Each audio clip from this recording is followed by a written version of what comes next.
Hello dear friends, आपका अपने YouTube channel MD academy में स्वागत है। फ्रेंड्स, हमने पिछले वीडियो में आपको प्राचीन भारतीय इतिहास जानने के स्रोत बताए थे। तो आज हम अपना पहला टॉपिक स्टार्ट करेंगे, ठीक है। तो आज का अपना पहला टॉपिक क्या है? प्रागैतिहासिक काल।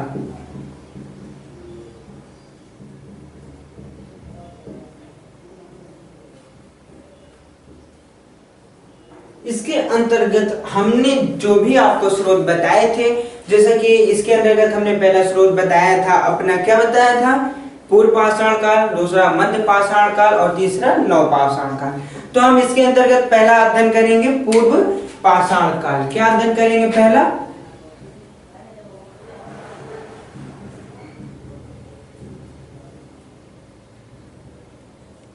इसके अंतर्गत हम पहला अध्ययन करेंगे पूर्व पाषाण काल, ठीक है। तो आइए जानते हैं हमारा पूर्व पाषाण काल में हमें कौन कौन से स्रोत मिले थे, हमें कौन कौन सी जानकारियां मिली थी। इसके अंतर्गत हम विभिन्न प्रकार के चीजों का अध्ययन करेंगे, ठीक है।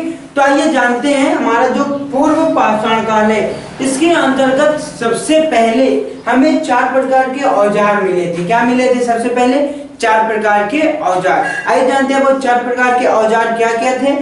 तो पहला था हमारा, क्या था पहला? हैंडेक्स। क्या था पहला? हैंडेक्स। दूसरा क्या था? क्लीवर। दूसरा क्या था? क्लीवर।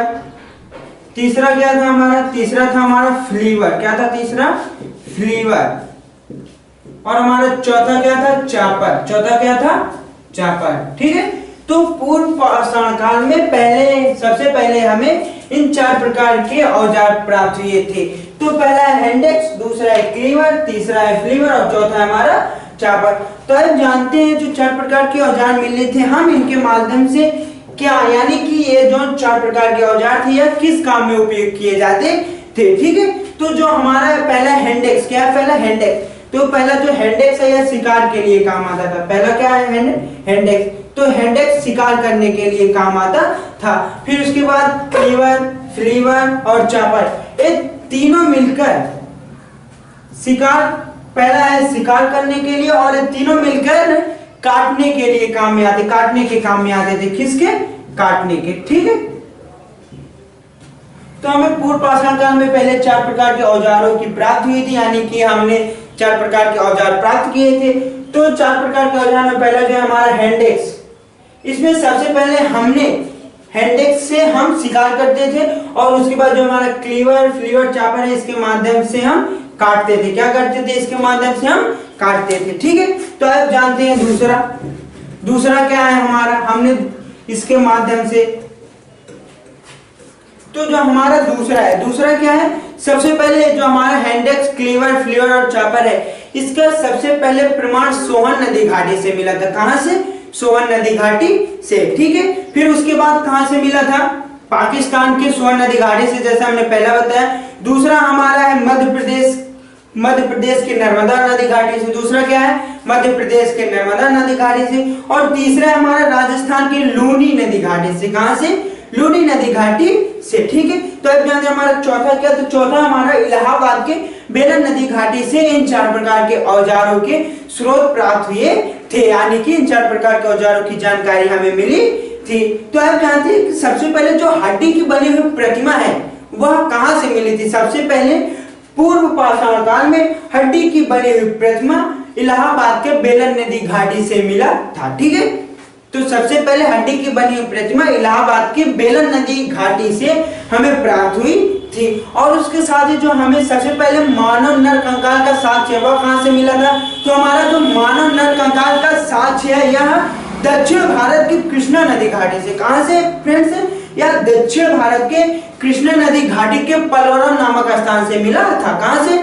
दक्षिण भारत के कृष्णा नदी घाटी के पलवरम नामक स्थान से मिला था, ठीक है। आइए अब जानते हैं अगला क्या है। और यहीं से हमारे पलवरम नामक स्थान से ही हमारे भारतीय पुराण कलाकृति की खोज हुई थी। क्या हुई थी? पलवरम नामक स्थान से ही हमारे भारतीय पुराण के कलाकृति की खोज हुई थी, ठीक है। अब जानते हैं अगला क्या मिला था। तो अगला भारत में पूर्व प्रस्तर युग में, यानी कि पूर्व युग में जो अधिकांश औजार थे वह स्फटिक के बने हुए थे। किसके? स्फटिक। आइए जानते हैं स्फटिक का मतलब क्या है। स्फटिक का मतलब क्या है? तो स्फटिक का मतलब क्या है फ्रेंड्स हमारा? तो इसका मतलब है पत्थर। क्या है? पत्थर। अगर आप लोग आज के टाइम में लोगों से बोलोगे कि हमें स्फटिक चाहिए तो जान नहीं पाएंगे, क्योंकि प्राचीन काल में ही पत्थर को स्फटिक कह के बुलाया जाता था। आज के टाइम में बहुत कम ही लोग इसको जानते होंगे। ठीक है, आइए जानते हैं अगला क्या है। तो हमें अगला क्या प्राप्त हुआ है? तो फ्रेंड्स ये हो गए। अगला हम जानेंगे अपना, पहला हो गया पूर्व पाषाण का, दूसरा हम अगला जानेंगे मध्य पाषाण का। अब मध्य पाषाण काल के अंतर्गत हमें क्या प्राप्त हुआ था? अगला ये हम जानेंगे। ये हो गए, अभी तक हमने जितना भी अध्ययन किया है पूर्व पाषाण काल में ही हमें इन विभिन्न प्रकार के स्रोतों का अध्ययन हुआ था। ठीक है, आइए जानते हैं हमारा दूसरा क्या है। तो जो हमारा दूसरा हुआ है मध्य पाषाण काल। दूसरा क्या है? मध्य पाषाण काल। ठीक है, तो आइए जानते हैं मध्य पाषाण काल में हमें क्या क्या मिला था, हमने कौन कौन से खोज किए थे। तो मध्य पाषाण काल में सबसे पहले जो संध्यावासी लोग हुए थे, संध्या सभ्यता के लोग हुए थे, सबसे पहले उन्होंने अपना पालतू पशु किसे बनाया था? पहला क्वेश्चन है, इंपॉर्टेंट है कि सबसे पहले पालतू पशु किसे बनाया गया? सबसे पहले पालतू पशु कुत्ता को बनाया गया। किसे? कुत्ता को। ठीक है, सबसे पहले संध्यावासी लोगों ने अपना पालतू पशु कुत्ता बनाया था। ठीक है, फिर उसके बाद जो हमारा प्रथम साक्ष्य मिला, इसके बाद जो हमारा प्रथम साक्ष्य मिला वह राजस्थान के बागौर जिला से मिला था। ठीक है, इसके बाद सबसे पहले पालतू पशु कुत्ता संध्यावासी लोगों ने बनाया, फिर उसके बाद इसका साक्ष्य राजस्थान के बागौर जिला से मिला, फिर उसके बाद यह मध्य प्रदेश के आदमगढ़, कहां से? मध्य प्रदेश के आदमगढ़ नामक स्थान से पालतू पशु का प्रमाण मिला है। ठीक है, अब आइए जानते हैं हमारा अगला क्या है। तो हमारा जो अगला है वह है 17 नरकंकाल के बारे में। तो आइए जानते हैं जो हमारा अगला 17 नरकंकाल है। 17 नरकंकाल कहां से मिले? तो हमारा अगला 17 नरकंकाल मिर्जापुर के लिखैया नामक पहाड़ी से मिला था। कहां से? मिर्जापुर के लिखैया नामक पहाड़ी।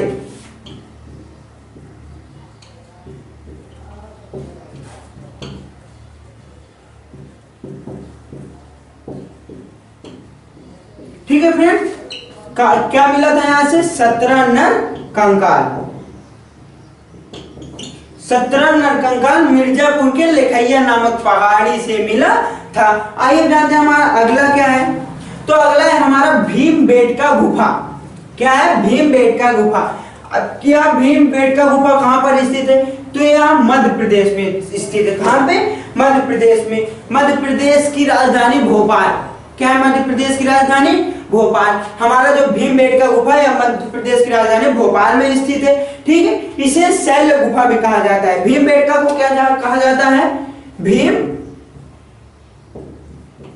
भीमबेटका गुफा को शैल गुफा भी क्या कहा जाता है? शैल गुफा। ठीक है, भीमबेटका गुफा को शैल गुफा भी कहा जाता है। और साथ ही साथ जो हमारा शैल गुफा है इसे विश्व धरोहर सूची में भी शामिल किया गया है। किसमें? विश्व धरोहर सूची में शामिल किया गया है। और इसमें 700 चित्र बनाए गए हैं। कितने? 700 चित्र बनाए गए हैं। इसे विश्व धरोहर सूची में भी शामिल किया गया है। ठीक है फ्रेंड्स, ये हो गया हमारा मध्य प्रदेश से कुछ इंपॉर्टेंट फैक्ट्स।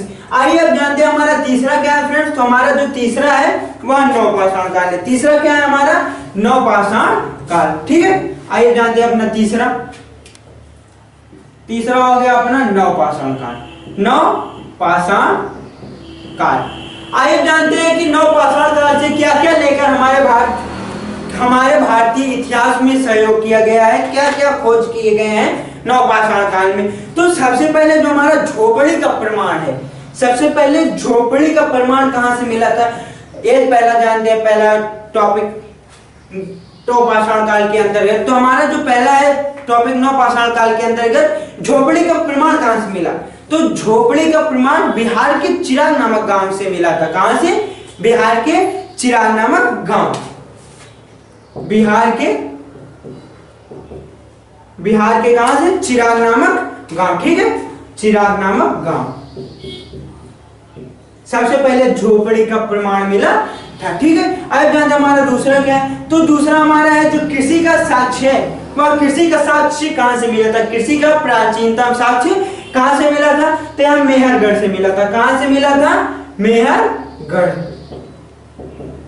कृषि का प्राचीनतम साक्ष्य, कृषि का प्राचीनतम साक्ष्य कहां से मिला था?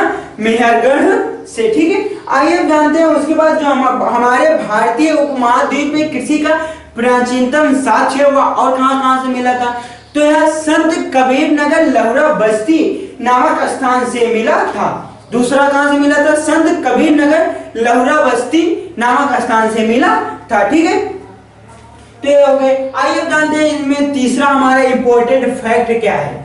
ये दो इंपॉर्टेंट फैक्ट हो गए। तो अब जानते हैं हमारा तीसरा इंपॉर्टेंट फैक्ट क्या है। तो हमारा तीसरा इंपॉर्टेंट फैक्ट है कि जो हमारा चावल की भूसी का साक्ष्य है, चावल की भूसी का साक्ष्य सबसे पहले कहां से मिला फ्रेंड? तो सबसे पहले हमारे चावल की भूसी का साक्ष्य कोलडीवा नामक स्थान से मिला। कहां से? कोलडीवा नामक स्थान से। तो अब जानते हैं कोलडीवा नामक स्थान कहां है। तो यह इलाहाबाद की बेलन नदी घाटी, इलाहाबाद की बेलन नदी घाटी के कोलडीवा नामक स्थान से कृषि की भूसी का साक्ष्य और चावल का भी साक्ष्य मिला था। ठीक है, अब आइए जानते हैं हमारा जो चौथा इंपॉर्टेंट फैक्ट है वह क्या है। तो हमारा चौथा इंपॉर्टेंट फैक्ट है फ्रेंड्स, आइए देखते हैं चौथा इंपॉर्टेंट फैक्ट क्या है। तो यहाँ है हमारा जो आग का आविष्कार भी नवपाषाण काल में ही हुआ था। ठीक है, नवपाषाण काल में क्या हुआ था? आग का आविष्कार।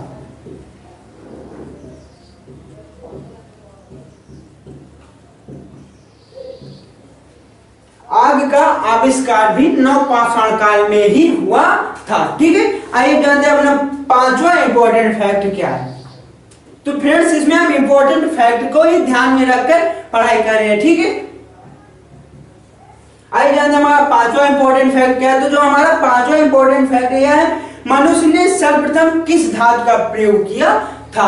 तो सब लोगों को मालूम होगा मनुष्य ने सर्वप्रथम तांबा धातु का प्रयोग किया था। सबसे पहले मनुष्यों के द्वारा तांबा का ही प्रयोग किया गया था। ठीक है, और उन्होंने जो अपना प्रथम औजार बनाया था, प्रथम औजार क्या बनाया था? तो उन्होंने अतिरपक्कम बनाया था। क्या बनाया था? अतिरपक्कम। क्या बनाया था? अतिरपक्कम।